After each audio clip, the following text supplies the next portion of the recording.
Hi hello ಎಲ್ರಿಗೂ ನಮಸ್ಕಾರ. ಎಲ್ರಿಗೂ ನನ್ನ ಚಾನಲ್ಗೆ ಸ್ವಾಗತ. ಸ್ನೇಹಿತರೆ, ನಾನು ಇವತ್ತು ಈ ultra neck blouse cutting with ಸ್ಟಿಚಿಂಗ್ನ ನಿಮ್ಮ ಎದುರುಗಡೆ ತೋರಿಸ್ಕೊಡ್ತಾ ಇದ್ದೀನಿ. ತುಂಬಾ ಈಸಿ ಮೆಥಡಲ್ಲಿ ತಿಳಿಸ್ಕೊಡ್ತಾ ಇದ್ದೀನಿ. ಎಲ್ಲೂ ಕೂಡ ಸ್ಕಿಪ್ ಮಾಡಿದೆ ನೋಡಿ. ಸ್ಕಿಪ್ ಮಾಡಿದ್ರೆ ನಿಜವಾಗ್ಲೂ ನಿಮ್ಗೆ ಅರ್ಥ ಆಗೋದಿಲ್ಲ. ಆ ಒಂದು ಕಾರಣಕ್ಕೋಸ್ಕರ. ಹಾಗೆ ಇನ್ನೂ ಯಾರಾದರೂ ಚಾನಲ್ ಸಬ್ಸ್ಕ್ರೈಬ್ ಮಾಡ್ಕೊಳ್ಳದೇ ಇದ್ದರೆ ಸಬ್ಸ್ಕ್ರೈಬ್ ಮಾಡ್ಕೊಂಡು ನೋಡಿ. ಬನ್ನಿ ಇವಾಗ ಕಟಿಂಗ್ ಹೇಗೆ ಮಾಡೋದು ನೋಡೋಣ. ಸೊ ನಾನಿಲ್ಲಿ 4 ಫೋಲ್ಡಲ್ಲಿ ಬ್ಲ್ಯಾಕ್ ಕಲರ್ ಲೈನಿಂಗ್ನ ರೆಡಿ ಮಾಡ್ಕೊಂಡಿದ್ದೀನಿ. ಇಲ್ಲಿ ನೋಡಿ, ರೆಡಿ ಬಂದು 13 ಇಂಚಸ್ ಲೆಂತ್ ತೊಗೊಂಡಿದ್ದೀನಿ. ಮಾರ್ಜಿನ್ ಸೇರಿಸಿ 12 ಇಂಚಸ್ ರೆಡಿ ಬೇಕಾಗಿರೋದು. But half inch extra, 1 inch extra ಇರಲಿ ಅಂತ ತೊಗೊಂಡಿದ್ದೀನಿ. ಹಾಗೆ 5.5 ಇಂಚಸ್ ನೆಕ್ ಮತ್ತು 5.5 ಇಂಚಸ್ ಆರ್ಮೋಲ್ ಕೂಡ ತೊಗೋತಾ ಇದ್ದೀನಿ. 6.5 ಇಂಚಸ್ ಚೆಸ್ಟು, ಅದಕ್ಕೆ 2 ಇಂಚಸ್ ಎಕ್ಸ್ಟ್ರಾ ಆ್ಯಡ್ ಮಾಡ್ತಾ ಇದ್ದೀನಿ. ವೇಸ್ಟ್ ಕೂಡ 6 ಇಂಚಸ್ಸು, ಅದಕ್ಕೆ 2 ಇಂಚಸ್ ಆ್ಯಡ್ ಮಾಡ್ತಾ ಇದ್ದೀನಿ ಮಾರ್ಜಿನ್ಗೋಸ್ಕರ.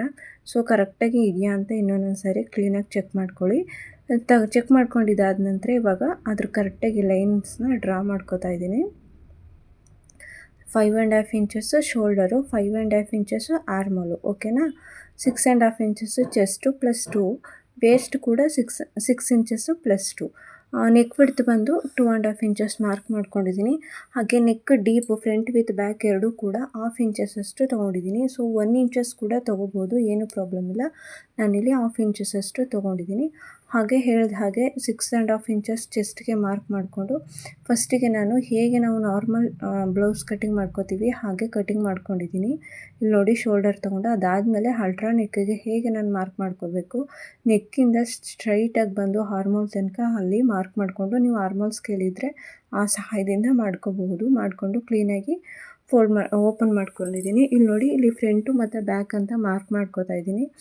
ಸ್ಟಿಚಿಂಗ್ ಮಾಡುವಾಗ ಈಸಿ ಆಗಲಿ ಅನ್ನೋ ಒಂದು ಕಾರಣಕ್ಕೆ ಬ್ಯಾಕ್ ಬಂದು ಓಪನ್ ಇಡ್ತೀನಿ. ಸೊ ನಾನು ಹಾಫ್ ಓಪನ್ ಅಥವಾ ಫುಲ್ ಓಪನ್ ಏನು ಇಡೋಣ ಅಂತ ಸ್ಟಿಚಿಂಗ್ ಮಾಡುವಾಗ ತಿಳಿಸ್ಕೊಡ್ತೀನಿ. ಇಲ್ಲಿ ಬಂದು ಮೇನ್ ಫ್ಯಾಬ್ರಿಕ್ನು ಕೂಡ ಕ್ಲೀನಾಗಿ ಅದೇ ಥರ ಕಟ್ ಮಾಡಿಕೊಂಡು ಇಟ್ಕೊಂಡಿದ್ದೀನಿ. ಸೊ ನಾನು ಮೇನ್ ಫ್ಯಾಬ್ರಿಕ್ಕಿಗೆ ಫ್ರಂಟ್ ಪಾರ್ಟ್ಗೆ ಸ್ವಲ್ಪ ಬಾರ್ಡರ್ ಸಿಕ್ತು, ಬಟ್ ಬ್ಯಾಕ್ ಪಾರ್ಟ್ಗೆ ಬಾರ್ಡರ್ ಸಿಗಲಿಲ್ಲ. ಬ್ಯಾಕಿಗೆ ಬಾರ್ಡ್ರ್ ಏನು ಬೇಕಾಗಿಲ್ಲ ಅಂತ ಅಂದ್ಕೊಂಡು ಫ್ರಂಟ್ ಇದ್ದರೆ ಸಾಕು ಅಂತ ತೊಗೊಂಡಿದ್ದೀನಿ. ಸೊ ಇವಾಗ ಕಟಿಂಗ್ ಹೇಗೆ ಮಾಡೋಣ ನೋಡೋಣ ಬನ್ನಿ. ತುಂಬಾ ಈಸಿ ಮೆಥಡು. ಇಲ್ಲಿ ನಾನು ಗುಂಪಿನ ಹಾಕ್ಕೊಂಡು ಕ್ಲೀನಾಗಿ ಅಸೆಂಬಲ್ ಮಾಡ್ಕೊಂಡಿದ್ದೀನಿ. ಉಲ್ಟಾ ಪಾರ್ಟ್ ಯಾವುದು, ಸೀದಾ ಪಾರ್ಟ್ ಯಾವುದು ಅದನ್ನು ಕ್ಲೀನಾಗಿ ನೋಡ್ಕೊಳ್ಳಿ, ಇಲ್ಲಾಂದರೆ ಕನ್ಫ್ಯೂಷನ್ ಆಗುತ್ತೆ. ಜಸ್ಟ್ ಆರ್ಮೋಲ್ ಸೈಡ್ ಮಾತ್ರ ನಾನು ಕ್ಲೀನಾಗಿ ಸ್ಟಿಚಸ್ ಹಾಕ್ಕೊಂಡು 2 ಆರ್ಮೋಲ್ಸ್ ಏನು ಬರುತ್ತೆ ಅಲ್ಲಿ ಕ್ಲೀನಾಗಿ ಸ್ಟಿಚಸ್ ಹಾಕೋತಾ ಇದ್ದೀನಿ. ಹಾಕ್ಕೊಂಡು ಅದನ್ನು ಮತ್ತೆ ರಿವರ್ಸ್ ಮಾಡಿ ಕ್ಲೀನಾಗಿ ಮತ್ತೆ ಇನ್ನೊಂದೊಂದು ಟಾಪ್ ಸ್ಟಿಚಸ್ನ ಹಾಕ್ಕೊಂಡ್ರೆ ಒಂದು ರೀತಿ ರೆಡಿ ಆಗುತ್ತೆ. ಸೊ ನೀವು ಬಿಗಿನರ್ಸ್ ಆಗಿದ್ದರೆ ಉಲ್ಟಾ ಪಾರ್ಟ್ ಯಾವುದು, ಸೀದಾ ಪಾರ್ಟ್ ಯಾವುದು ಅದನ್ನು ಕ್ಲೀನಾಗಿ ಅಬ್ಸರ್ವ್ ಮಾಡ್ಕೊಳ್ಳಿ. ಇಲ್ಲಾಂತಂದರೆ ತುಂಬಾ ಕನ್ಫ್ಯೂಷನ್ ಆಗುತ್ತೆ. ಆಮೇಲೆ ಗಸಿ ಏನೋ ಮಾಡ್ಕೊಳ್ಳೋ ಚಾನ್ಸಸ್ ತುಂಬಾ ಇರುತ್ತೆ. ಆ ಕಾರಣಕ್ಕೋಸ್ಕರ ಈ ಎಕ್ಸ್ಟ್ರಾಸ್ನೆಲ್ಲ ಕಂಪ್ಲೀಟಾಗಿ ಕಟ್ ಮಾಡ್ಕೋತಾ ಇದ್ದೀನಿ. ಜಸ್ಟ್ ಆರ್ಮೋಲ್ ಸೈಡ್ ಏನಿದೆ ಆ ಸೈಡ್ಸ್ ಮಾತ್ರ ನೀವು ಎಕ್ಸ್ಟ್ರಾನ ಕಟ್ ಮಾಡ್ಕೋಬೇಕು. ಅದನ್ನು ಬಿಟ್ಟು ಸೈಡ್ ಪೋರ್ಷನ್ನು ಅಥವಾ ನೆಕ್ ಸೈಡ್ ಇರೋದನ್ನ ಯಾವುದೇ ಕಾರಣಕ್ಕೂ ಕಟಿಂಗ್ ಮಾಡ್ಕೋಬಾರ್ದು. ಹಾಗೆ ನೆಕ್ ಹತ್ರ ನೋಡಿಕೊಂಡು ನೀವು ಸ್ವಲ್ಪ ಪ್ರಾಕ್ಟೀಸ್ ಇದೆ ಅಂದರೆ ಕಟ್ ಮಾಡ್ಕೊಳ್ಳಿ, ಇಲ್ಲ ಅಂತಂದರೆ ಬೇಡ. ನಾನಿಲ್ಲಿ ಏನೂ ಪ್ರಾಬ್ಲಮ್ ಇಲ್ಲ ಅಂತ ಕಟ್ ಮಾಡ್ಕೊಂಡಿದ್ದೀನಿ. ಈಗ ಕ್ಲೀನಾಗಿ ಒಂದೊಂದು ನ್ಯಾಚ್ ಹಾಕ್ಕೋಬೇಕು. ನ್ಯಾಚ್ ಹಾಕ್ಕೊಂಡ್ರೆ ಶೇಪು ಕ್ಲೀನಾಗಿ ಬರುತ್ತೆ ಮತ್ತು ಫೋಲ್ಡಿಂಗ್ ಮಾಡ್ಕೊಳ್ಳೋದಕ್ಕೆ ಈಸಿ ಆಗುತ್ತೆ ಅನ್ನೋ ಒಂದು ಕಾರಣಕ್ಕೆ ಈ ಥರ ನ್ಯಾಚ್ ಹಾಕೋತಾ ಇದ್ದೀನಿ. ನ್ಯಾಚ್ ಹಾಕ್ಕೊಂಡು ಕ್ಲೀನಾಗಿ ಫೋಲ್ಡ್ ಮಾಡ್ಕೋಬೇಕು. ಅಂದರೆ ಉಲ್ಟಾ ಪಾರ್ಟಿಗೆ ನಾವೇನು ಸೀದಾಗಿ ಏನು ಸ್ಟಿಚ್ ಹಾಕ್ಕೊಂಡಿದ್ವಿ ಅದನ್ನು ಈ ಥರ ಉಲ್ಟಾ ಮಾಡ್ಕೋಬೇಕು. ನಾನು ಮೇನ್ ಫ್ಯಾಬ್ರಿಕ್ ಮೇಲೇ ಇಟ್ಕೊಂಡು ಸ್ಟಿಚ್ ಮಾಡ್ಕೊಂಡಿದ್ದೆ ಅಲ್ವಾ, ಸೀದಾ ಪಾರ್ಟ್ ಮೇಲ್ಗಡೆನೆ ಇದನ್ನು ಉಲ್ಟಾ ಮಾಡ್ಕೊಂಡಾಗ ಅದು ಹಿಂದ್ಗಡೆ ಪಾರ್ಟ್ಗೆ ಹೋಗಿ ಸೇರಿಕೊಳ್ಳುತ್ತೆ. ಇವಾಗ ಒಂದು ಟಾಪ್ ಸ್ಟಿಚಸ್ನ ಕ್ಲೀನಾಗಿ ಹಾಕೋತಾ ಬರಬೇಕು. ಕ್ಲೀನಾಗಿ ಮಾಡ್ಕೊಳ್ಳಿ, ಇಲ್ಲಾದರೂ ಸ್ಟಿಚಸ್ ಸ್ವಲ್ಪ ಹಿಂದು ಮುಂದೆ ಹಾಕಿದರೆ ಈ ಥರ ಇನ್ನೊಂದು ಸಾರಿ ಸ್ಟಿಚ್ ಮಾಡ್ಕೊಳ್ಳಿ, ಓಕೆನಾ. ಇದು ಸ್ಟಿಚ್ ಮಾಡ್ಕೊಂಡಿದ್ದಾದ ನಂತರ ಕ್ಲೀನಾಗಿ ಟಾಪ್ ಸ್ಟಿಚಸ್ನ ಹಾಕ್ಕೋಬೇಕು. ಸೊ ನನ್ನದು ವಾಯ್ಸು ಸ್ವಲ್ಪ ಹೇಗೇಗೋ ಕೇಳಿಸ್ತಾ ಇರ್ಬೋದು. ಸ್ವಲ್ಪ ಬಾಯಲ್ಲೆಲ್ಲ ಗುಳ್ಳೆಗಳಾಗಿದೆ ಬಾಡಿ ಹೀಟ್ ಮೇಲೆ, ಹಾಗಾಗಿ ಈ ಥರ ಅನ್ನಿಸ್ತಾ ಇದೆ ನಿಮಗೆ. ಸ್ವಲ್ಪ ಅಡ್ಜಸ್ಟ್ ಮಾಡ್ಕೊಳ್ಳಿ ಪ್ಲೀಸ್. ಅದನ್ನು ಬಿಟ್ಟರೆ ಬೇರೆ ಏನಿಲ್ಲ. ವಿಡಿಯೋದಲ್ಲಿ ಇನ್ಫಾರ್ಮೇಷನ್ ಕರೆಕ್ಟಾಗಿ ಇದೆ, ನನ್ನ ವಾಯ್ಸಲ್ಲಿ ಸ್ವಲ್ಪ ಚೇಂಜಸ್ ಬರಬಹುದು.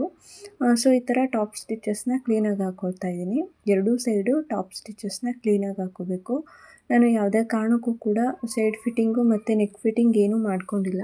ಟಾಪ್ ಸ್ಟಿಚಸ್ ಹಾಕುವಾಗ ನೋಡಿಕೊಂಡು ನೆಕ್ ಫಿನಿಶಿಂಗ್ನ ನೀವು ಕೊಟ್ಕೋಬೋದು, ಅಂದರೆ ನೆಕ್ ಹತ್ರ ಕೂಡ ಸ್ಟಿಚ್ ಮಾಡ್ಕೋಬಹುದು. ಇಲ್ಲಿ ನಾನು ಟಾಪ್ ಸ್ಟಿಚಸ್ ಹಾಕಾದ ನಂತರ ಎಕ್ಸ್ಟ್ರಾಸ್ ಏನಾದರೂ ಬಂದಿದ್ದರೆ ಅಲ್ಲಲ್ಲೇ ಟ್ರಿಮ್ ಮಾಡ್ಕೊಂಡ್ಬಿಡಿ, ಇಲ್ಲ ಅಂತಂದರೆ ಪ್ರಾಬ್ಲಮ್ ಆಗುತ್ತೆ. ಇವಾಗ ನೆಕ್ ಹತ್ರ ಕ್ಲೀನಾಗಿ ಏನು ಮಾರ್ಕ್ ಮಾಡ್ಕೊಂಡಿದ್ದೆ ಅಲ್ಲಿಗೇ ಕ್ಲೀನಾಗಿ ಸ್ಟಿಚಸ್ನ ಹಾಕೋತಾ ಇದ್ದೀನಿ. ನೋಡ್ತಾ ಇರ್ಬೋದು, ಸ್ಟಿಚ್ ಹಾಕುವಾಗ ಮೇಲೆ ಕೆಳಗೆ ಹಾಕ್ಕೊಂಡ್ರೆ ತಪ್ಪಾಗುತ್ತೆ. ಸೊ ನಿಧಾನವಾಗಿ ನೋಡಿಕೊಂಡು ನೆಕ್ ಹತ್ರ ಸ್ಟಿಚಸ್ ಹಾಕ್ಕೊಳ್ಳಿ. ಇದಾದ ನಂತರ ನಾನು ಇವಾಗ ಈ ಕಡೆ ಸೈಡ್ ಪೋರ್ಷನ್ ಏನಿತ್ತು ಅದನ್ನು ಸ್ಟಿಚ್ ಮಾಡ್ಕೋಬೇಕು. ಬಟ್ ಅದಕ್ಕೂ ಮೊದಲು ನನಗೆ ಲೈನ್ ಫ್ಯಾಬ್ರಿಕ್ಕು ರೆಡಿನೇ ಏನಿದೆ ಹಾಗೆ ತೊಗೊಂಡಿದ್ದೀನಿ. ನಾನು ಲೈನಿಂಗ್ನ ಕೆಳಗಡೆ ಡೌನಿಂಗ್ ಏನಿದೆ ಅಲ್ಲಿ ಒಂದು 1/2 ಇಂಚಷ್ಟು ಫೋಲ್ಡ್ ಮಾಡಿ ಸ್ಟಿಚ್ ಮಾಡ್ಕೋತೀನಿ. ನೀವು ಬೇಕು ಅಂದರೆ ಮಾಡ್ಕೋಬೋದು, ಬೇಡ ಅಂದರೆ ಇಲ್ಲ. ನಾನು ಮೊದಲೇ ಮಾಡಿಕೊಂಡು ಈ ಥರ ಸ್ಟಿಚ್ ಹಾಕೋತಾ ಇದ್ದೀನಿ. ನೀವು ಗಮನಿಸ್ತಾ ಇರ್ಬೋದು, ಬಟ್ ನಿಮಗೆ ಕಾಣಿಸ್ತಾ ಇಲ್ಲ ಅನ್ಕೋತೀನಿ. ಈ ಥರ ಮಾಡಿಕೊಂಡು ಕ್ಲೀನಾಗಿ ಸೈಡ್ಸ್ ಜಾಯಿಂಟ್ ಏನಿದೆ ಅದನ್ನು ಕ್ಲೀನಾಗಿ ಅಟ್ಯಾಚ್ ಮಾಡಿಕೊಂಡು ಸ್ಟಿಚ್ ಮಾಡ್ಕೋಬೇಕು. ಇವಾಗ ಸೈಡಲ್ಲಿ ಏನು ಎಕ್ಸ್ಟ್ರಾಸ್ ಇದೆ ಅದನ್ನೆಲ್ಲ ಕ್ಲೀನಾಗಿ ಕಟ್ ಮಾಡ್ಕೊಳ್ಳಿ. ಎರಡೂ ಸೈಡ್ ಕೂಡ ಕ್ಲೀನಾಗಿ ಕಟ್ ಮಾಡ್ಕೋಬೇಕು. ಅಲ್ಲಿಗೆ ನಮಗೆ ಫ್ರಂಟ್ ಪಾರ್ಟು ಕಂಪ್ಲೀಟಾಗಿ ರೆಡಿಯಾಗಿದೆ. ಇಲ್ಲಿ ನೋಡಿ, ಕಂಪ್ಲೀಟಾಗಿ ಫ್ರಂಟ್ ಪಾರ್ಟ್ ರೆಡಿಯಾಗಿದೆ. ಇದರಲ್ಲಿ ಏನೂ ಪ್ರಾಬ್ಲಮ್ ಇಲ್ಲ. ಪಕ್ಕಕ್ಕೆ ಎತ್ತಿಡೋಣ. ಇವಾಗ ಬ್ಯಾಕ್ ಪಾರ್ಟಲ್ಲೇ ಸ್ವಲ್ಪ ನಮಗೆ ಜಾಸ್ತಿ ಕೆಲಸ ಇರೋದು. ಫ್ರಂಟ್ ಪಾರ್ಟ್ ತುಂಬಾ ಈಸಿ, ಜಸ್ಟ್ ಒಂದು 5 ಮಿನಿಟ್ಸು ತಗೊಳ್ಳೋದಿಲ್ಲ, ಅಷ್ಟು ಬೇಗ ಸ್ಟಿಚಿಂಗ್ ಆಗಿಬಿಡುತ್ತೆ. ಬ್ಯಾಕ್ ಪಾರ್ಟಲ್ಲೇ ಹುಕ್ಪಟ್ಟಿ ಕಾಜಾಪಟ್ಟಿ ಎಲ್ಲ ಅಟ್ಯಾಚ್ ಮಾಡಬೇಕು, ಓಪನಿಂಗ್ ಕೊಡಬೇಕು, ರಿವರ್ಸ್ ಕೊಡಬೇಕು, ಸ್ವಲ್ಪ ಹಿಂಸೆ ಆಗೋದು. ಸೊ ಇದನ್ನು ಈಕ್ವಲಾಗಿ ಫೋಲ್ಡ್ ಮಾಡಿಕೊಂಡು ಸೆಂಟರ್ಗೆ ಪಾರ್ಟ್ ಮಾಡಿ 2 ಪಾರ್ಟ್ನ ಮಾಡ್ಕೋಬೇಕು ಸೆಂಟರ್ಗೆ. ಇಲ್ಲಿಗೆ ನಾವು ಮೇನ್ ಫ್ಯಾಬ್ರಿಕ್ ಯಾವುದು, ಉಲ್ಟಾ ಫ್ಯಾಬ್ರಿಕ್ ಯಾವುದು, ಅದು ಎರಡೂ ಕೂಡ ಕ್ಲೀನಾಗಿ ಗಮನದಲ್ಲಿ ಇಟ್ಕೊಳ್ಳಿ. ಇಲ್ಲ ಅಂತಂದರೆ ಕನ್ಫ್ಯೂಷನ್ ಆಗೋ ಚಾನ್ಸಸ್ ತುಂಬಾ ಇರುತ್ತೆ. ಈ ಥರ ಇಟ್ಕೊಂಡು ಕ್ಲೀನಾಗಿ ಗುಂಪಿನಿಂದ ಸೆಕ್ಯೂರ್ ಮಾಡ್ಕೊಳ್ಳಿ. ಯಾಕಂತಂದರೆ ಕ್ಲಾತು ಜಾರೋ ಚಾನ್ಸಸ್ ತುಂಬಾ ಇರುತ್ತೆ. ಆ ಕಾರಣಕ್ಕೋಸ್ಕರ ಈ ಥರ ಕ್ಲೀನಾಗಿ ಗುಂಪಿನಿಂದ ಸೆಕ್ಯೂರ್ ಮಾಡಿಕೊಂಡು ಕಂಪ್ಲೀಟ್ ಸ್ಟಿಚಸ್ನ ಹಾಕೋಬೇಕು. ಇಲ್ಲೂ ಕೂಡ ಅಷ್ಟೇ, ಜಸ್ಟ್ ಆರ್ಮೋಲ್ ಸೈಡ್ ಮಾತ್ರ ಸ್ಟಿಚಸ್ನ ಹಾಕ್ಕೊಳ್ಳಿ. ಬ್ಯಾಕ್ ಸೈಡು ನಾನು ಯಾವುದೇ ರೀತಿಯ ಬಾರ್ಡ್ರ್ ಕೊಟ್ಟಿಲ್ಲ, ಬಟ್ಟೆ ಹೇಗಿದೆ ಹಾಗೆ ಕಟ್ ಮಾಡ್ಕೊಂಡಿದ್ದೀನಿ. ಹಾಗಾಗಿ ಬ್ಯಾಕ್ ಸೈಡು ಪಟ್ಟಿ ಕೊಡಬೇಕಾಗುತ್ತೆ. ಇಲ್ಲ ಅಂತಂದರೆ ಬಟ್ಟೆ ಜಾಸ್ತಿ ಇದ್ದರೆ ಮೇನ್ ಫ್ಯಾಬ್ರಿಕ್ಕು ಅದನ್ನೇ ಒಂದು ಸ್ವಲ್ಪ 1 ಇಂಚಷ್ಟು ಡಬಲ್ ಫೋಲ್ಡಿಂಗ್ ಕೊಟ್ಟು ಸ್ಟಿಚ್ ಮಾಡ್ಕೋಬೇಕಾಗುತ್ತೆ. ಸೊ ನಿಧಾನಕ್ಕೆ ನೋಡಿಕೊಂಡು ಕ್ಲೀನಾಗಿ ಫೋಲ್ಡ್ ಮಾಡ್ಕೊಳ್ಳಿ. ಸ್ಟಿಚಿಂಗ್ ಮಾಡುವಾಗ ಗಡಿಬಿಡಿ ಮಾಡ್ಕೋಬೇಡಿ. ಗಡಿಬಿಡಿ ಮಾಡ್ಕೋತು ಅಂತಂದರೆ ಬಟ್ಟೆ ವೇಸ್ಟ್ ಆಗುತ್ತೆ. ಯಾಕಂದರೆ ನಾನು ಬಿಗಿನಲ್ಲಿ ಆ ಥರದ ಪ್ರಾಬ್ಲಮ್ಸ್ನ ಫೇಸ್ ಮಾಡಿದ್ದೀನಿ. ಆ ಕಾರಣಕ್ಕೋಸ್ಕರ ಈ ಥರ ಆರ್ಮೋಲ್ನ ಸ್ಟಿಚಿಂಗ್ ಆದ ನಂತರ ಕ್ಲೀನಾಗಿ ಸೆಂಟರ್ಗೆ ಕಟಿಂಗ್ ಮಾಡ್ಕೊಳ್ಳಿ. ಮೇನ್ ಫ್ಯಾಬ್ರಿಕ್ನ ಮಾಡ್ಕೊಂಡಿದ್ದಾದ ನಂತರ ಆರ್ಮೋಲ್ ಸೈಡ್ ಏನಿದೆ ಅದನ್ನು ಕ್ಲೀನಾಗಿ ಕಟ್ ಮಾಡ್ಕೋಬೇಕು. ಕಟ್ ಮಾಡಿಕೊಂಡು ಇವಾಗ ಉಲ್ಟಾ ತಿರುಗಿಸ್ಕೋಬೇಕು. ನೀವು ಹುಕ್ಪಟ್ಟಿ ಕಾಜಾಪಟ್ಟಿ ಸೈಡು ಕೂಡ ಇದೇ ಥರ ಸ್ಟಿಚ್ ಮಾಡಿಕೊಂಡು ಮಾಡ್ಕೋಬೋದು. ಬಟ್ ಹುಕ್ಪಟ್ಟಿ ಕಾಜಾಪಟ್ಟಿ ಹಾಕಿದಾಗ ಮತ್ತೆ 1/2 ಇಂಚ್ ಎಕ್ಸ್ಟ್ರಾ ಶಾರ್ಟೇಜ್ ಎಲ್ಲ ಬರುತ್ತೆ. ಆ ಕಾರಣಕ್ಕೋಸ್ಕರ ನಾನು ಜಸ್ಟ್ ಆರ್ಮೋಲ್ ಸೈಡ್ ಮಾತ್ರ ಈ ಥರ ಹಾಕೋತಾ ಇದ್ದೀನಿ. ಆರ್ಮೋಲ್ ಸೈಡ್ ಹಾಕೊಳ್ಳೋದ್ರಿಂದ ಪೈಪಿಂಗ್ ಕೊಡೋ ಕೆಲಸ ಕಡಿಮೆ ಆಗುತ್ತೆ. ಆ ಕಾರಣಕ್ಕೋಸ್ಕರ ಇವಾಗ ಆರ್ಮೋಲ್ ಹತ್ರ ಕ್ಲೀನಾಗಿ ಸ್ಟಿಚಿಂಗ್ ಹಾಕೋಬೇಕು. ಅದಾದ ನಂತರ ಕಂಪ್ಲೀಟ್ ಪೂರ್ತಿ ಏನಿದೆ ಬಾಡಿ ಪೂರ್ತಿ ಅದು ಪೂರ್ತಿ ನಾನು ಸ್ಟಿಚ್ ಮಾಡ್ಕೋಬೇಕು. ಈ ಕಡೆಯಿಂದ ನೋಡಿ, ಜಸ್ಟ್ ಆರ್ಮೋಲ್ ಹತ್ರ ಏನಿದೆ ಅದನ್ನು ಕಟ್ ಮಾಡಿ ಉಲ್ಟಾ ಈ ಥರ ತಿರುಗಿಸಿ ಸ್ಟಿಚ್ ಮಾಡ್ಕೋತೀನಿ. ಎರಡೂ ಕೂಡ ಒಂದೇ ರೀತಿ. ನ್ಯಾಚ್ ಹಾಕ್ಕೊಳ್ಳೋದು ತುಂಬಾ ಇಂಪಾರ್ಟೆಂಟ್. ಬಿಕಾಸ್ ನ್ಯಾಚ್ ಹಾಕ್ಕೊಂಡಾಗಲೇ ನಮಗೆ ಕರೆಕ್ಟ್ ಫಿನಿಶ್ ಬರೋದು. ನೀವು ಅಬ್ಸರ್ವ್ ಮಾಡ್ಬೋದು. ಬೇಕಾದರೆ ಯಾವುದಾದ್ರೂ ಬಟ್ಟೆನ ಒಂದು ಸಾರಿ ಟ್ರೈ ಮಾಡಿ ನೋಡಿ. ನ್ಯಾಚ್ ಇಲ್ಲದೆ ನೀವು ಫೋಲ್ಡ್ ಮಾಡಿದ್ರಿ ಅಂದರೆ ಅದು ಫೋಲ್ಡ್ ಮಾಡ್ಕೊಳ್ಳೋದಕ್ಕೆ ಕಷ್ಟ ಆಗುತ್ತೆ. ಜೊತೆಗೆ ಸ್ಟಿಚಸ್ ಹಾಕಿದಾಗಲೂ ಕೂಡ ಅಷ್ಟು ಲುಕ್ಕಾಗಿ ಕಾಣೋದಿಲ್ಲ. ಆ ಕಾರಣಕ್ಕೋಸ್ಕರ ಫಿನಿಶಿಂಗ್ ಚೆನ್ನಾಗಿ ಬೇಕು ಅಂತಂದರೆ ನಾವು ಒಂದೊಂದು ಸಾರಿ ನ್ಯಾಚ್ ಹಾಕ್ಕೊಂಡು ಅದಾದಮೇಲೆ ಫೋಲ್ಡ್ ಮಾಡಿ ಸ್ಟಿಚ್ ಮಾಡ್ಕೊಳ್ಳಿ. ಸೊ ಇವಾಗ ಇದ್ರ ಸ್ಟಿಚಿಂಗ್ ಆಯಿತು. ಸೊ ಇವಾಗ ಕಂಪ್ಲೀಟ್ ಸೈಡ್ ಫಿಟ್ಟಿಂಗ್ ಮಾಡ್ಕೋಬೇಕು. ಕ್ಲೀನಾಗಿ ಬಟ್ಟೆನ ಒಂದು ರೌಂಡ್ ಐರನ್ ಮಾಡ್ಕೊಳ್ಳಿ. ಸೊ ಎಕ್ಸ್ಟ್ರಾಸ್ ಏನೇನಿದೆ ಅದನ್ನೆಲ್ಲ ಕ್ಲೀನಾಗಿ ನೋಡ್ಕೋಬೇಕು. ನಾನು ಮೊದಲೇ ಹೇಳಿದಾಗೆ ಇಲ್ಲಿ ಕೆಳಗಡೆ ಯಾವುದೇ ರೀತಿ ಬಾರ್ಡ್ರ್ ಬಂದಿರಲಿಲ್ಲ. ಅದನ್ನೆಲ್ಲ ಗಮನಿಸ್ಕೊಂಡು ನಾನು ಲೈನಿಂಗ್ ಪಾರ್ಟ್ ಏನಿತ್ತು ಅದನ್ನು ಒಂದು 1/2 ಇಂಚ್ ಫೋಲ್ಡ್ ಮಾಡಿ ಸ್ಟಿಚ್ ಮಾಡ್ಕೋತಾ ಇದ್ದೀನಿ.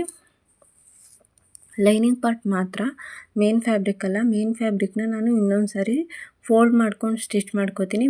ಬಟ್ಟೆ ಲೆಂತ್ ಜಾಸ್ತಿ ಇದ್ದರೆ ಫ್ರಂಟ್ ಪಾರ್ಟ್ ಇದು ಎರಡೂ ಹಿಡಿದು ನೋಡಿ ಲೆಂತ್ ಜಾಸ್ತಿ ಇದ್ದರೆ ಮಾತ್ರ ಸ್ಟಿಚ್ ಮಾಡ್ಕೋತೀನಿ.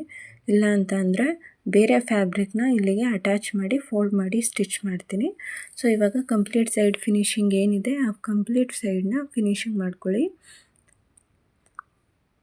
ಹಾಗೆ ಇನ್ನೂ ಯಾರಾದರೂ ಚಾನಲ್ ಸಬ್ಸ್ಕ್ರೈಬ್ ಮಾಡ್ಕೊಳ್ದೆ ನೋಡ್ತಾ ಇದ್ದರೆ ತಪ್ಪದೆ ನನ್ನ ಚಾನಲ್ನ ಸಬ್ಸ್ಕ್ರೈಬ್ ಮಾಡ್ಕೊಳ್ಳಿ. ಹಾಗೆ ಪಕ್ಕದಲ್ಲಿ ಕಾಣುವಂಥ ಬೆಲ್ ಬಟನ್ನ ಕ್ಲಿಕ್ ಮಾಡಿ. ನಾನು ಮಾಡುವಂಥ ಪ್ರತಿಯೊಂದು ವೀಡಿಯೋಸ್ ನೋಟಿಫಿಕೇಷನ್ ನಿಮಗೆ ಬರುತ್ತೆ. ಸೊ ಇವಾಗ ಕಂಪ್ಲೀಟ್ ಸ್ಟಿಚಿಂಗ್ ಆಯಿತು. ಎಕ್ಸ್ಟ್ರಾಸ್ ಏನು ಫ್ಯಾಬ್ರಿಕ್ ಇದೆ ಅದನ್ನೆಲ್ಲ ಟ್ರಿಮ್ ಮಾಡ್ಕೋತಾ ಬನ್ನಿ. ಇಲ್ಲ ಅಂತಂದರೆ ನಾವು ಸ್ಟಿಚಿಂಗ್ ಮಾಡುವಾಗ ಗಸಿ ಆಗೋ ಚಾನ್ಸಸ್ ತುಂಬಾ ಇರುತ್ತೆ. ನೆಕ್ ಪಾರ್ಟ್ ಹತ್ರನೂ ಕೂಡ ಅಷ್ಟೇ ಎಕ್ಸ್ಟ್ರಾ ಏನಿದೆ ಅದನ್ನೆಲ್ಲ ಸ್ಟಿಚ್ ಮಾಡ್ಕೋತಾ ಬರಬೇಕು. ಇವಾಗ ಎರಡೂ ಕೂಡ ರೆಡಿ ಇದೆ. ನಾನು ಇದನ್ನು ಕೂಡ ರೆಡಿ ಮಾಡ್ಕೊಂಡಿದ್ದೀನಿ, ರೈಟ್ ಸೈಡು ಮತ್ತು ಲೆಫ್ಟ್ ಸೈಡ್ ಎರಡೂ ಕೂಡ. ಸೊ ಇದಿಷ್ಟು ರೆಡಿ ಆದ ನಂತರ ನಮಗೆ ಈಕ್ವಲ್ ಆಗಿದೆಯಾ ಅಂತ ನೋಡ್ಕೋಬೇಕು, ಯಾಕಂದರೆ ಏರುಪೇರು ಆಗೋ ಚಾನ್ಸಸ್ ಇರುತ್ತೆ. ಸೊ ಎರಡೂ ಕೂಡ ಮ್ಯಾಚ್ ಮಾಡ್ಕೊಂಡು ನೋಡ್ಕೊಳ್ಳಿ. ಫ್ರಂಟ್ ಪಾರ್ಟ್ದು ಇದು ಎಷ್ಟು ಲೆಂತ್ ಇದೆ, ಸೈಡ್ ಫಿನಿಷಿಂಗು ಅದು ಕೂಡ ಅಷ್ಟೇ ಲೆಂತ್ ಇದೆಯಾ ಅಂತ ನೋಡ್ಕೋಬೇಕು. ಸೊ ನನಗೆ ಇಷ್ಟು ಅಗಲ ಬೇಕಾಗಿಲ್ಲ, ಯಾಕಂದರೆ ಎಕ್ಸ್ಟ್ರಾ 2 ಇಂಚಸ್ ಅಷ್ಟು ತೊಗೊಂಡಿದ್ದೀನಿ. ಬೇಬಿ ಅಂದರೆ ನಾನು ಸ್ಟಿಚ್ ಮಾಡ್ತಾ ಇರೋದು ಬಂದು ಒಂದು 7 ಇಯರ್ಸ್ ಮಗುಗೆ. 7 ಇಯರ್ಸ್ ಮಗು ಸ್ವಲ್ಪ ವೆಯ್ಟಾಗೇ ಇದೆ, ಹಾಗಾಗಿ ಸ್ವಲ್ಪ ಅಗಲವಾಗಿ ಕಾಣಿಸ್ತಾ ಇದೆ. ಇಲ್ಲಿ ನಾನು ಇವಾಗ ಹುಕ್ಕಪಟ್ಟಿ ಕಾಜಾಪಟ್ಟಿನ ರೆಡಿ ಮಾಡ್ಕೊಂಡಿದ್ದೀನಿ. ಸೊ ಇದು ವಿಡಿಯೋ ತೋರಿಸ್ಲಿಲ್ಲ, ಬಿಕಾಸ್ ಹೆವಿ ಲೆಂತ್ ಆಗಿಬಿಡುತ್ತೆ ಹುಕ್ಕಪಟ್ಟಿ ಕಾಜಾಪಟ್ಟಿ ಎಲ್ಲ ತೋರಿಸ್ತಾ ಕೂತ್ಕೊಂಡ್ರೆ ಅಂತ. ನಿಮಗೆ ಬೇಕು ಅಂತಂದರೆ ಕಮೆಂಟ್ ಬಾಕ್ಸಲ್ಲಿ ಕಮೆಂಟ್ ಅಂತ ಬೇಕು ಅಂತ ಹುಕ್ಕಪಟ್ಟಿ ಕಾಜಾಪಟ್ಟಿ ಅಂತ ಮೆಸೇಜ್ ಮಾಡಿದ್ರೆ ಖಂಡಿತವಾಗ್ಲೂ ಇದ್ರದ್ದೇ ಸಪ್ರೇಟ್ ವಿಡಿಯೋನ ತಿಳಿಸ್ಕೊಡ್ತೀನಿ. ಇವಾಗ ಫೇಸ್ ಟು ಫೇಸ್ ಇಟ್ಕೊಂಡು ಉಲ್ಟಾ ಪಾರ್ಟ್ ಏನು ಬರುತ್ತೆ ಅಲ್ಲಿಗೆ ಈ ಥರ ಸೈಡ್ ಫಿನಿಷಿಂಗ್ ಒಂದೊಂದು ಸ್ಟಿಚ್ ಹಾಕ್ಕೊಳ್ಳಿ. ಅದಾದಮೇಲೆ ನಮಗೆ ಮೆಷರ್ಮೆಂಟ್ ಅಂತೆ ಬೇಕಾದಂತೆ ನೋಡಿಕೊಂಡು ಸ್ಟಿಚಿಂಗ್ ಹಾಕೋಬೋದು. ನಾನು ಜಸ್ಟ್ ಒಂದು ಹಾಫ್ ಇಂಚ್ಗೆ ಕ್ಲೀನಾಗಿ ಫಸ್ಟಿಗೆ ಸ್ಟಿಚ್ ಮಾಡಿಕೊಂಡೆ. ಸೊ ಎಲ್ಲವೂ ಕೂಡ ಈಕ್ವಲ್ ಆಗಿದೆಯಾ ಅಂತ ಒಂದು ಸಾರಿ ಚೆಕ್ ಮಾಡಿಕೊಂಡು ಅದ್ರ ಜೊತೆಗೆ ಇವಾಗ ನೆಕ್ಗೆ ನಾನು ಏನು ಬೇಕು ಅಂದರೆ ಬೆಲ್ಟ್ ಏನು ಬೇಕು ನೆಕ್ಗೆ ಅದನ್ನು ಮೆಷರ್ಮೆಂಟ್ ಮಾಡ್ಕೋತಾ ಇದ್ದೀನಿ. ಸೊ ಈ ಕಡೆ ಬಂದು ಇಲ್ಲಿ ನೋಡಿ ಕ್ಲೀನಾಗಿ 6 ಇಂಚಸ್ ಬರುತ್ತೆ. ಸೊ 6 ಇಂಚಸ್ ಆ ಕಡೆನೂ ಕೂಡ 6 ಇಂಚಸ್ಸು, ಟೋಟಲು 12 ಇಂಚಸ್ಸು. ಎಕ್ಸ್ಟ್ರಾ ಬಂದು ಆ ಕಡೆ ಈ ಕಡೆ ಸ್ವಲ್ಪ 1 ಇಂಚಸ್ ಅಷ್ಟು ಬೇಕಾಗುತ್ತೆ. ಸೊ 12 to 13, 14 ಆಗುತ್ತೆ. ಲೆಂತ್ ಬಂದು 14 ಇಂಚಸ್ ಆಗುತ್ತೆ. ನಮಗೆ ಕುತ್ತಿಗೆ ಅಗಲ ಬಂದು 1.5 ಇಂಚಸ್ ರೆಡಿ ಬೇಕು. ಇದನ್ನು ಫೋಲ್ಡ್ ಮಾಡಿದಾಗ 3 ಇಂಚಸ್ ರೆಡಿ ಬೇಕಾಗುತ್ತೆ, ಯಾಕಂದರೆ ಡಬಲ್ ಫೋಲ್ಡ್ ಮಾಡ್ತೀವಲ್ವ ಅದಕ್ಕೋಸ್ಕರ 3 ಇಂಚಸ್ಸು. ಜೊತೆಗೆ ನಾವು ಸ್ಟಿಚಿಂಗೋಸ್ಕರ 1 ಇಂಚು, ಯಾಕಂದರೆ ಎರಡು ಸೈಡು ಫೋಲ್ಡ್ ಹಾಫ್ ಇಂಚಸ್ ಅಷ್ಟು ಸ್ಟಿಚಿಂಗ್ ಹೋಗುತ್ತೆ. ಸೊ ಒಟ್ಟು 4 ಇಂಚಸ್ ಅಗಲ ಇರೋ ಬಟ್ಟೆ ಮತ್ತು 14 ಇಂಚಸ್ ಅಷ್ಟು ಲೆಂತ್ ಇರೋ ಬಟ್ಟೆನ ನಾನು ತೊಗೋತಾ ಇದ್ದೀನಿ. ಮೆಷರ್ಮೆಂಟ್ ಮಾಡ್ಕೊಳ್ಳಿ. ಮೆಷರ್ಮೆಂಟ್ ಮಾಡ್ಕೊಳ್ಳೋದು ತುಂಬಾ ಇಂಪಾರ್ಟೆಂಟು. ಮೆಷರ್ಮೆಂಟ್ ಇಲ್ಲದೆ ಸುಮ್ಮನೆ ಕಣ್ಣಳ್ತಿಲ್ಲೆಲ್ಲ ತೊಗೋಬೇಡಿ, ಆಮೇಲೆ ಕಷ್ಟ ಆಗುತ್ತೆ. ಎಷ್ಟು ಲೆಂತ್ ಇದೆ, ಎಷ್ಟು ಅಗಲ ಬೇಕು ಇದನ್ನೆಲ್ಲ ಕಂಪ್ಲೀಟಾಗಿ ತೊಗೋಬೇಕು. ನೋಡಿ ಈ ಥರ ಸ್ಟಿಚಿಂಗ್ ಮಾಡ್ಕೊಳ್ಳೋದಕ್ಕೆ. ಸೊ ಫಸ್ಟಿಗೆ ಸೆಂಟರ್ ಪಾರ್ಟ್ ಏನಿದೆ ಆ ಸೆಂಟರ್ ಪಾರ್ಟ್ಗೆ ಒಂದು ಮಾರ್ಕ್ ಹಾಕೋತಾ ಇದ್ದೀನಿ. ಈ ಥರ ಬಟ್ಟೆನ ಫೋಲ್ಡ್ ಮಾಡಿಕೊಂಡು ಸೆಂಟರ್ಗೆ ಒಂದು ಮಾರ್ಕ್ ಮಾಡ್ಕೋತಾ ಇದ್ದೀನಿ. ಸೊ ಫ್ರಂಟ್ ಪಾರ್ಟಲ್ಲೂ ಅಷ್ಟೇ ಸೆಂಟರ್ ಏನಿದೆ ಅದಕ್ಕೆ ಈ ಥರ ಮಾರ್ಕ್ ಮಾಡ್ಕೋತಾ ಇದ್ದೀನಿ. ಸೊ ಸೆಂಟರ್ ಏನು ನ್ಯಾಚ್ ಇದೆ ಅದು ಎರಡೂ ನ್ಯಾಚ್ಗೂ ಕರೆಕ್ಟಾಗಿ ಸ್ಟಿಚ್ ಹಾಕೋಬೇಕು. ಇಲ್ಲಿ ನೋಡಿ ಕ್ಲೀನಾಗಿ ಸ್ಟಿಚ್ ಹಾಕೋತಾ ಇದ್ದೀನಿ. ಎರಡು ಸೆಂಟರು ಕ್ಲೀನಾಗಿ ಸ್ಟಿಚ್ ಹಾಕೋಬೇಕು, ಆವಾಗ ಬರುತ್ತೆ. ಈ ಎಕ್ಸ್ಟ್ರಾ ಬಟ್ಟೆ ಏನಿದೆ ಅದನ್ನು ಬ್ಯಾಕ್ ಸೈಡ್ ಅಟ್ಯಾಚ್ ಮಾಡ್ಕೊಳ್ಳೋಣ. ತುಂಬಾ ಈಸಿ ಈ ಥರದ್ದು ಬಟ್ಟೆ ಇವಾಗ ಸ್ಟಿಚಿಂಗ್ ಆಗಿದೆ, ನೋಡ್ತಾ ಇರ್ಬೋದು. ಫ್ರಂಟ್ ಸೈಡೇ ಇಟ್ಕೊಂಡು ಸ್ಟಿಚ್ ಮಾಡ್ಕೊಳ್ಳಿ. ಬಾರ್ಡ್ರು ಕೂಡ ಉಲ್ಟಾ ಇದೆ ಸೀದಾ ಇದೆಯಾ ಅಂತ ನೋಡ್ಕೊಂಡು ಅದನ್ನು ಚೆಕ್ ಮಾಡ್ಕೋಬೇಕು. ಮಾಡ್ಕೊಂಡಿದ್ದಾದ ನಂತರ ಇವಾಗ ಲಾಸ್ಟ್ ಎಡ್ಜಸ್ಟ್ ಪಾಯಿಂಟ್ ಏನಿರುತ್ತೆ ಅದನ್ನು ಬ್ಯಾಕ್ ಸೈಡ್ಗೆ ಈ ಥರ ಎಷ್ಟು ಬೇಕು ಬ್ಯಾಕ್ಗೆ ಅಷ್ಟಕ್ಕೆ ಇಟ್ಕೊಂಡು ಕ್ಲೀನಾಗಿ ಅಟ್ಯಾಚ್ ಮಾಡ್ಕೋಬೇಕು. ಸೊ ನೀವು ಪಟ್ಟಿ ಏನು ರೆಡಿ ಮಾಡ್ಕೊಂಡಿರ್ತೀರ 4 ಇಂಚ್ ಅಗಲ ಮತ್ತು ಲೆಂತ್ ನಿಮಗೆ ಎಷ್ಟು ಬೇಕೋ ಅಷ್ಟು ರೆಡಿ ಮಾಡ್ಕೊಂಡಿರ್ತೀರ, ಅದ್ರದ್ದು ಎಡ್ಜಸ್ಟ್ ಪಾಯಿಂಟ್ನ ಒಂದು ಹಾಫ್ ಇಂಚು ಫೋಲ್ಡ್ ಮಾಡಿ ಸ್ಟಿಚ್ ಮಾಡ್ಕೊಂಡಿರಬೇಕು ಮೊದಲೇ. ನಾನಿಲ್ಲಿ ಸ್ಟಿಚಿಂಗ್ ತೋರಿಸಿಲ್ಲ ಅದನ್ನು, ಹಾಗಾಗಿ ಹೇಳ್ತಾ ಇದ್ದೀನಿ. ಸೊ ಬ್ಯಾಕ್ ಪಾರ್ಟ್ಗೆ ಅದನ್ನು ಕ್ಲೀನಾಗಿ ಸ್ಟಿಚ್ ಮಾಡ್ಕೋಬೇಕು, ಎರಡೂ ಎಡ್ಜಸ್ಟ್ ಪಾಯಿಂಟ್ನ. ನಿಮಗೆ ಗೊತ್ತಾಗ್ತಿಲ್ಲ ಅಂದರೆ ಬೇಕಾದ್ರೆ ಝೂಮ್ ಸ್ವಲ್ಪ ಹತ್ತಿರದಲ್ಲೇ ಇಟ್ಕೊಂಡಿದ್ದೀನಿ, ನೋಡ್ತಾ ಇರ್ಬೋದು. ಸೊ ಈ ಕಡೆ ಬ್ಯಾಕ್ ನೆಕ್ಗೂ ಅಷ್ಟೇ ಕ್ಲೀನಾಗಿ ಇಟ್ಕೊಂಡು ಸ್ಟಿಚಸ್ ಹಾಕ್ತಾ ಬರಬೇಕು. ಸೊ ಇವಾಗ ಈ ಥರ ಕಾಣಿಸುತ್ತೆ.